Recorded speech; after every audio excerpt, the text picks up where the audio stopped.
당하였더라. 아멘. 오늘 말씀드린 대로 오늘은 종교개혁 503주년 기념주일입니다. 금주 토요일이죠. 10월 31일 1517년 10월 31일에 마틴 루터 신부가 95개의 질문을 써서 비텐부르크 성당 대문에 붙여지는 것을 기념하여 이날을 종교개혁 기념일로 정해져 내려오고 있습니다. 여러분, 의사분들은 잘 아시겠지만 사람의 몸은요, 연구할수록 신비하다 그러죠. 사람의 몸은 창세기 2장에 하나님께서 흙으로 창조하셨다고, 흙으로 만드셨다고 기록하고 있습니다. 그래서 우리는 흙에서 나는 것을 평생 먹다가 흙으로 다시 돌아갑니다. 흙이죠. 흙은 성질이 세월이 지나고 비바람을 맞으면 굳어집니다. 서서히 굳어지죠. 저와 여러분도 나이가 들수록 우리 몸이 굳어집니다. 특히 제가 이스라엘에서 살아보니까요, 이스라엘의 흙과 우리나라 흙이 좀 다른 것은 이스라엘의 모든 땅의 흙에는 석회석 성분이 아주 많이 들어가 있습니다. 지중해 연안 전체가 거대한 석회암 위에 올라 있는데요, 그 위에 흙이 살짝 덮인 지형이 그런 지형입니다. 그래서 이스라엘 땅에서 나오는 지하수는 사실은 식수로 못 먹습니다. 석회석 성분이 얼마나 많은지 모릅니다. 집집마다 정수기가 반드시 있어야 되고, 아예 물을 안 먹고 금요일 오후가 되면 토요일 날 안식일 준비한다고 슈퍼마켓마다 카트기마다 산더미처럼 싸가는데 한 3분의 1 반 정도는 음료수입니다. 물 대신에 그런 걸 먹죠. 포도주를 또 먹습니다. 땅에 석회석 성분이 많습니다. 한 일주일만 지나면요, 앞에 정원의 흙이요, 콘크리트처럼 딱딱해집니다. 흙과 물과 이 석회석이 합쳐지면 콘크리트가 되잖아요. 그래서 계속 기경해줘야 됩니다. 뒤집어줘야 됩니다. 그래야 거기서 식물이 자라날 수가 있죠. 교회도 그렇습니다. 교회도 생명체예요. 교회도 교회 지도자들이나 성도들이 오래 계속 방치되거나 그대로 두면 교회도 타락하게 됩니다. 세상에 물들고요, 여러모로 굳어지고 굳어져서 기득권의 종이 되는 것입니다. 돈과 명예와 권력과 함께 타협을 하고요, 세속화가 되면서 콘크리트처럼 굳어지고 굳어지는데, 천년 동안, 중세 천년 동안 그렇게 굳어지는 돌덩어리처럼 된 그 중세 교회를 하나님께서 종교개혁자들을 통하여 그 굳어진 그 교회의 모든 것을 깨뜨리는 날이 종교개혁 기념일입니다. 천년 동안 말입니다. 중세교회가 성경에도 없는 연옥이라는 교리를 만들어냈습니다. 연옥, 여러분도 들어보셨죠? 천주교회만 가지고 있습니다.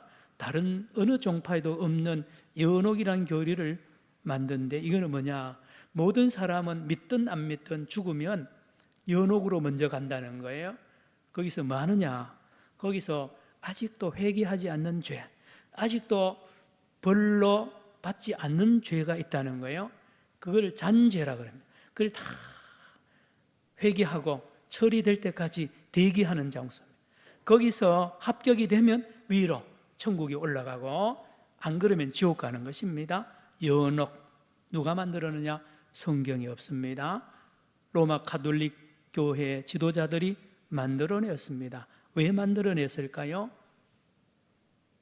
여러분, 자기 아버지 어머니가 연옥에 가서 돌아가셔서 천국에 갈지 못 갈지를 모르는 후손들이 얼마나 불안하겠어요. 그때 로마 천주교에서 면죄부를 팝니다. 면죄부. 이 면죄부를 사면, 자식들이 사면 돌아가신 부모님이 면죄부를 사는 순간에 연옥에서 천국으로 직행한다고 가르칩니다. 그러니 얼마나 장사가 잘 되겠어요. 구원을 가지고 이렇게 비즈니스를 하는 중세교회입니다. 거기다가 하나 보너스가 뭐냐?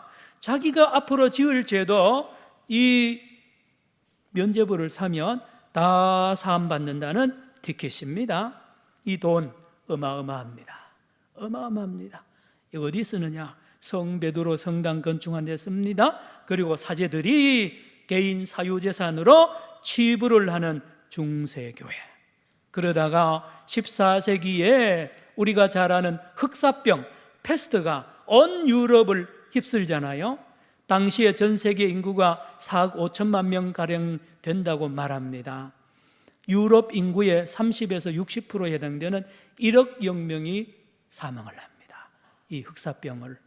그러면 교회는 하나님 앞에 바로 이 어려움 당하고 있는 백성들에게 바른 지도를 하고 바른 말씀을 전해서 이걸 이겨내도록, 이 흑사병을 같이 극복하도록 앞장을 서야 될 텐데, 이때의 로마 가톨릭 지도자들은 이 흑사병은 하나님이 심판이다, 하나님의 심판이니까 빨리 죄를 회개하면 하나님이 이 흑사병을 고쳐준다는 이런 설교를 다 했습니다.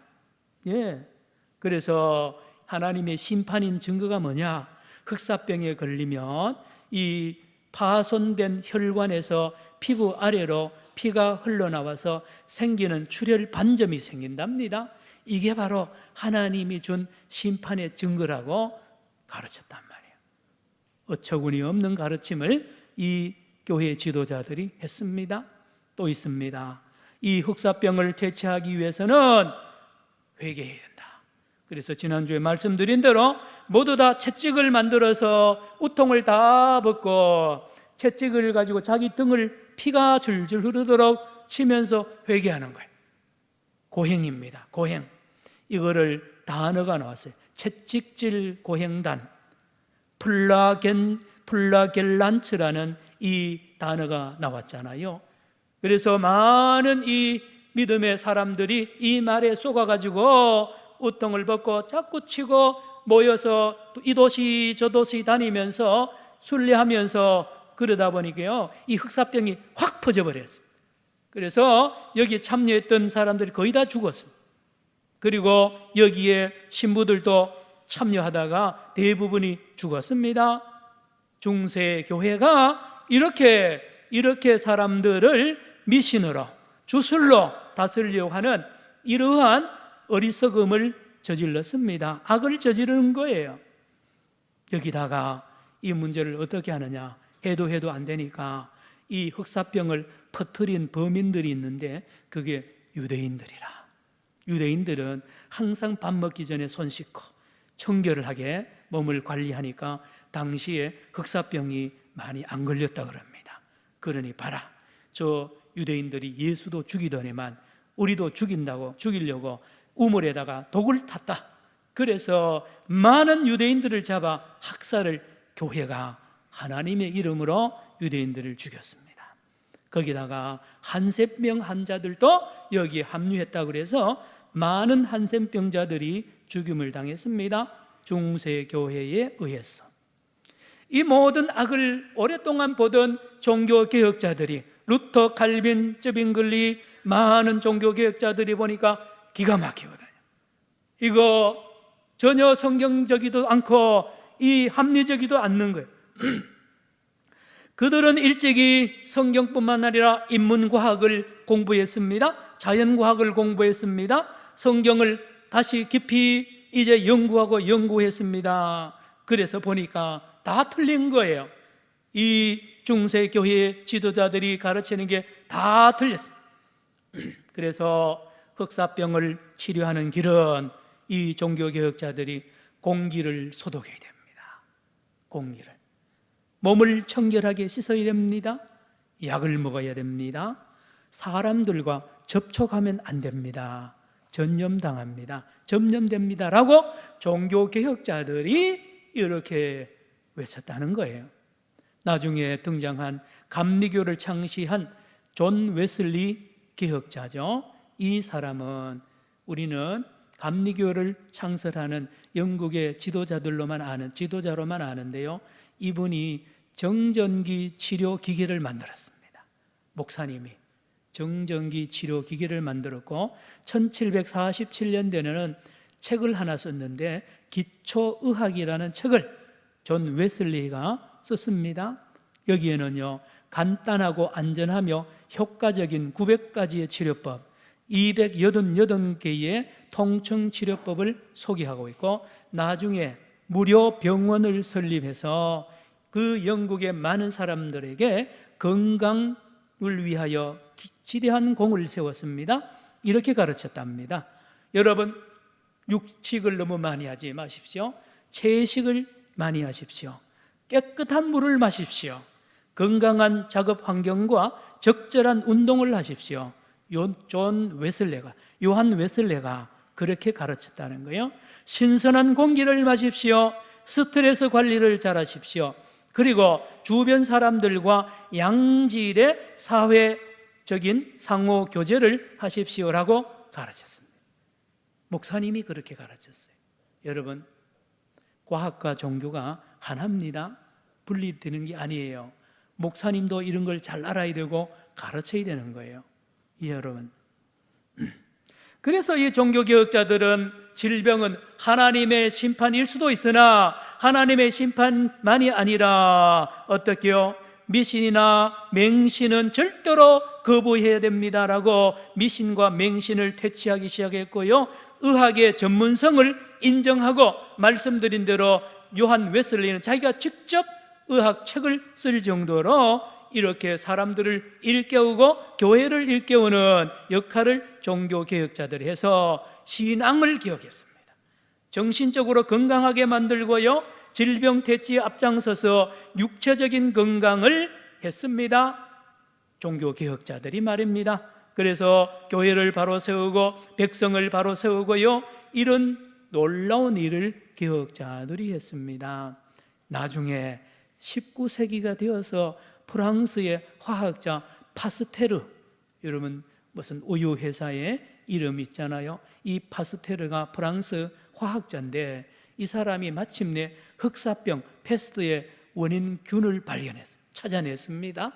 그리고 치료를 시작하고 플레밍이 페니실린을 발명하면서 이 땅의 흑사병은 사라지게 되었습니다. 오늘 본문은 사무엘상 4장 1절로 11절에도 여러분, 이스라엘 백성들과 이스라엘 백성들의 지도자들인 장로들이 미신에 빠졌습니다. 무슨 미신이냐? 블레셋과 전쟁을 합니다. 대전쟁을 하는데 비참하게 집니다. 4,000명의 군사가 전사를 하고 나라가 풍전등화의 위기에 빠집니다. 여러분, 지금도 유대인들은 만나보면 자존심이 대단합니다. 이방인들을, 우리를 상대하지 않습니다. 유대교를 독실하게 믿는 사람들은 이방인을 짐승 취급합니다. 그러던 이스라엘 백성들이 블레셋, 짐승 같은 블레셋에게 대참패를 하니까 큰일 났습니다. 이게 어떻게 된 거냐? 그래서 이스라엘의 장로들과 백성들이 모여서 회의를 합니다. 분석합니다. 왜 죽었느냐? 우리가 왜 졌느냐? 하나님은 도대체 어디 계셨느냐? 여러 가지 회의한 끝에 결론이 나기를, 이제 우리 실로에 있는 성전 안에, 가장 깊은 곳에 있는 성전 지성소 안에 있는 법궤를 끄집어내서 그 법궤를 앞세우고 전쟁터에 나가면 하나님이 그 법궤와 함께하기 때문에 하나님이 싸워서 반드시 백전백승한다는 이 결론을 내고 발표를 합니다. 전 국민 앞에 발표하니까 얼마나 환영을 받습니까? 5절을 보시기 바랍니다. 오늘 5절에 여호와의 언약궤가 어디에요? 진영에 들어올 때에 누가요? 온 백성이 어떻게 해요? 큰 소리로 외치며 뭐가요? 땅이 울린지라. 이제 지진이 날 정도로 온 백성들과 장로들이 춤을 추면서 맞습니다. 법궤만 있으면 우리는 백전백승합니다. 이제는 저 블레셋을 넉넉히 이길 수 있습니다라고 이제 전쟁을 다시 하자는 거예요. 여러분, 법궤는 대부분이 아시죠? 이스라엘 모세가 성막을 짓고 나중에 솔로몬이 성전을 지을 때에 가장 중심인 곳에 지성소가 있고, 지성소 안에 유일한 성구가 법궤입니다. 씨띠나무, 조각나무로 만든 나무 상자인데, 히브리서에 보니 그 상자 안에 뭐가 있느냐, 모세가 받은 십계명 돌판 2개와 아론의 쌍난 뭐예요? 지팡이와 또 하나 더 있죠? 뭐예요? 만나가 들어있는 그 거룩한 법궤입니다. 이 법궤에 능력이 있다고 믿고, 법궤가 곧 하나님이라고 믿고, 이 법궤를 앞세워서 드디어 전쟁에 들어갑니다. 전쟁할 것도 없이 이길 줄 모두 알았죠? 그런데 10절에 보니까요, 10절에 보니까 한번 같이 읽어봅니다. 시작. 블레셋 사람들이 쳤더니 이스라엘이 패하여 각기 장막으로 도망하였고, 살육이 심히 커서 이스라엘 보병에 엎드리진 자가 몇만 명? 3만. 조금 전 1차 전쟁에는 4천 명이 죽었는데 이번에는 3만 명이 전사를 합니다. 이스라엘 군인들이 블레셋 사람들에게 죽임을 당하고 완전히 대패를 합니다. 그런데요, 놀라운 것은 법궤는 가만히 있습니다. 법궤는 말이 없습니다. 법궤에 하나님이 역사하지 않습니다. 전쟁하지 않습니다. 그리고 이 법궤는 빼앗깁니다. 블레셋 사람들이 이 법궤를 빼앗아갑니다. 그래도 법궤는 가만히 있습니다. 그리고 홈리와 비느하스, 요즘 말하면 교단 총회장이죠. 여러분, 그 이스라엘의 종교의 대제사장 2사람도 죽임을 당하는 참으로 비참한 이런 전쟁의 패배를 하는 것입니다. 그런데요, 이것을 보고 이스라엘 백성도 놀라고 장로들도 놀랐는데, 더 놀란 사람이 누굴까요? 블레셋 사람들입니다. 블레셋 사람들은 여러분, 여기에 앞절에 보면 어떻게 합니까? 7절, 8절, 9절에 보면 블레셋 사람들이 아이고 망했다, 망했다. 저 법궤가 이스라엘 진영에 들어오고 법궤가 앞서서 우리한테 전쟁을 걸어오면 우리는 백전백패다, 많이 들었거든요. 법궤를 앞세운 이스라엘 백성들이 출애굽 때 40년 동안 전쟁하는 때 한 번도 지지 않고 다 이겼거든요. 그 소문을 이미 아는 거예요. 그러니 법궤가 이스라엘 진영에 왔다는 소식을 듣고 블레셋 사람들이 벌벌벌벌 떱니다. 벌벌 떠는 거예요. 그래도 블레셋 사람들 중에는 한번 싸워보자, 그래서 싸움을 했는데 결과가 그렇게 되었단 말입니다.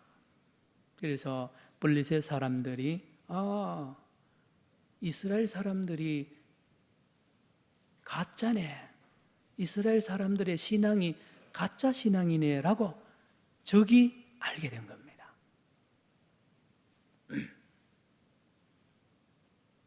성도 여러분, 그렇습니다.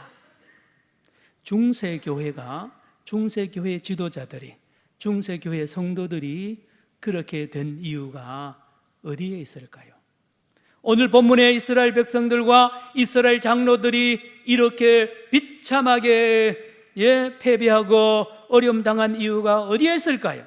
성도 여러분, 오늘 한국교회와 한국교회 지도자들이 지금 길거리에 버려져서 밟히고 있습니다. 왜 이렇게 되었을까요? 왜요? 왜? 세상에 지탄을 받게 되는 이유가 어디에 있습니까? 전에는 그렇지 않았습니다. 교회 권위 있었습니다. 목사, 장로 권위 있었습니다. 그러나 요 근래에 얼마 전부터 왜 그렇게 되었습니까? 왜요? 공통분모가 있습니다.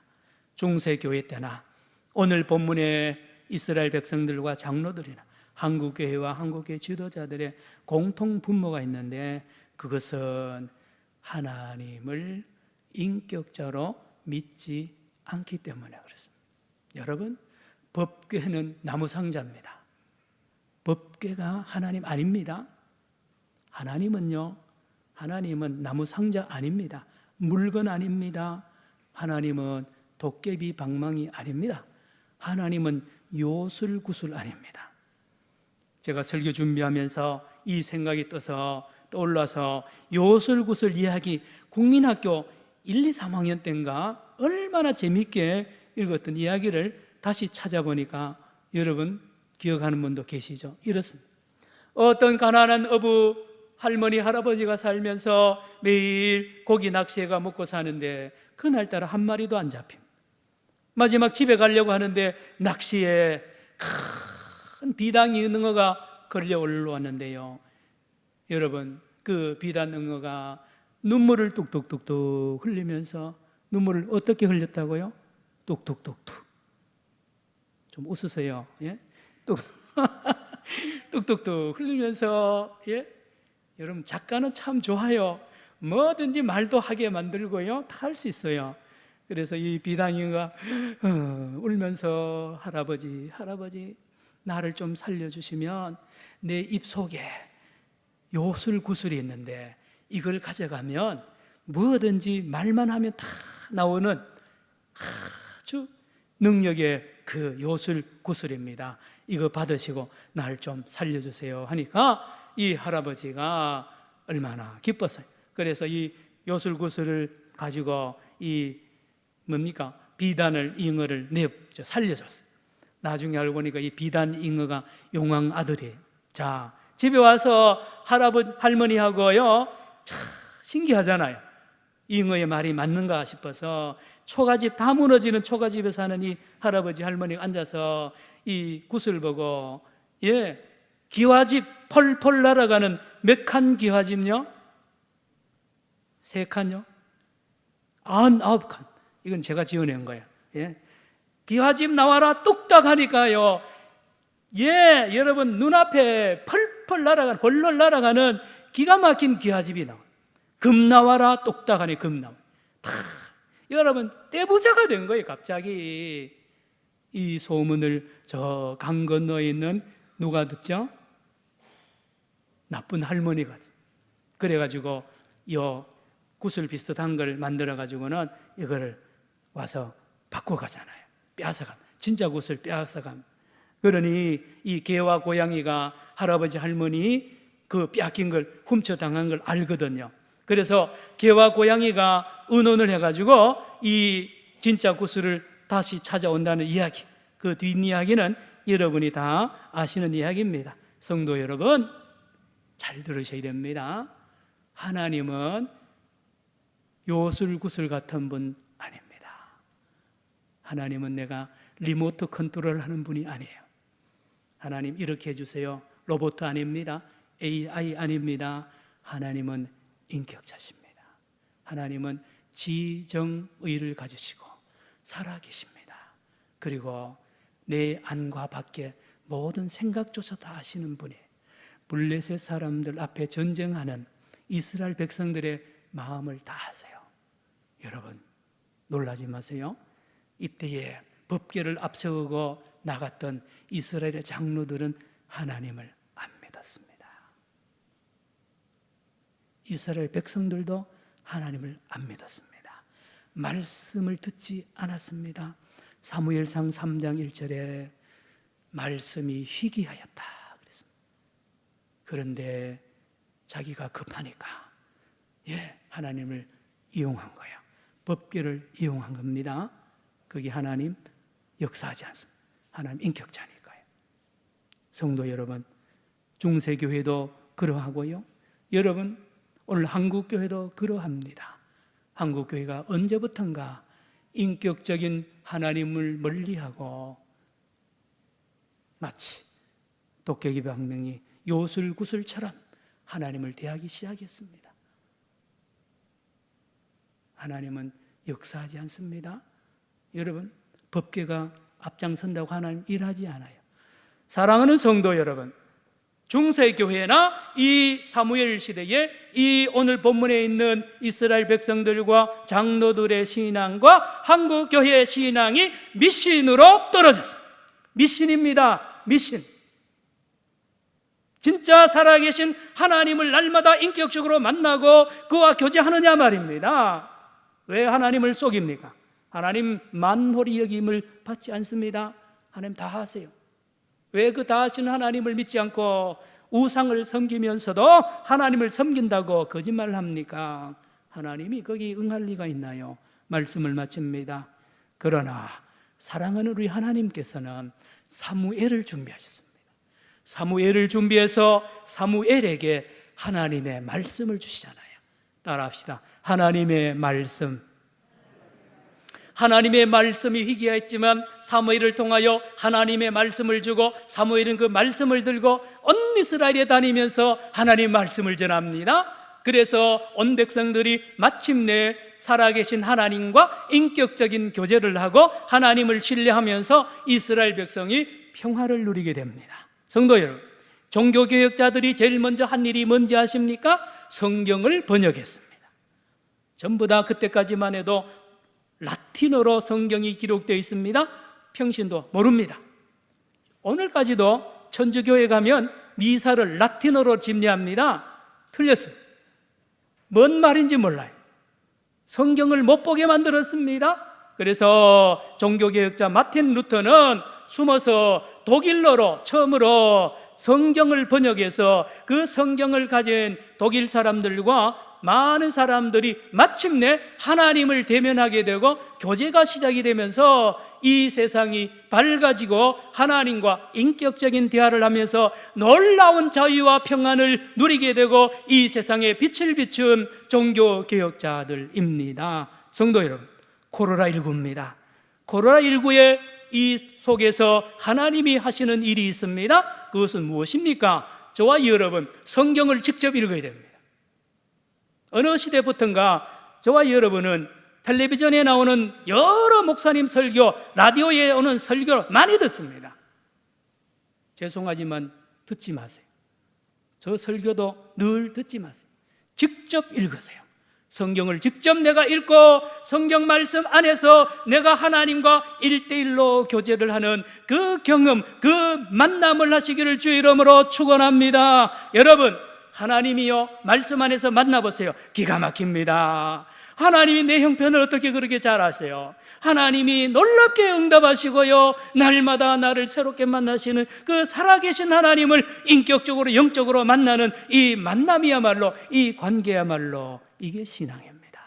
이 거룩한 신앙을 종교개혁자들이 우리에게 길을 열어주셨고 이제 한국교회가 사는 길도 저와 여러분 평신도들께서 목회자들을 거치지 않고 직접 하나님 말씀을 묵상하고 깨닫는 그런 시대가 되어서 하나님께 영광 돌리는 한국교회가 다시 부흥하는 놀라운 은혜가 있기를 축원합니다. 기도합니다. 하나님 아버지, 오늘 종교개혁 503주년 기념주일에 주님 사무엘상 4장 1절로 11절 말씀을 전했습니다. 하나님, 우리 한국교회 신앙이 미신화가 되고 하나님을 미라로 박제를 해서 아버지 하나님 요술방망이처럼 아버지 하나님과 기계적으로 만나는 이러한 죽은 신앙에서 산 신앙으로 우리를 변화시켜 주셔서 하나님과 영적인 살아있는 관계로 맺으며 많은 열매 맺는 거룩한 회복이 있게 하여 주시옵기만을 예수님의 이름으로 기도드리옵나이다.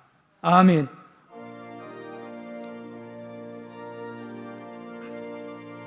찬송가 457장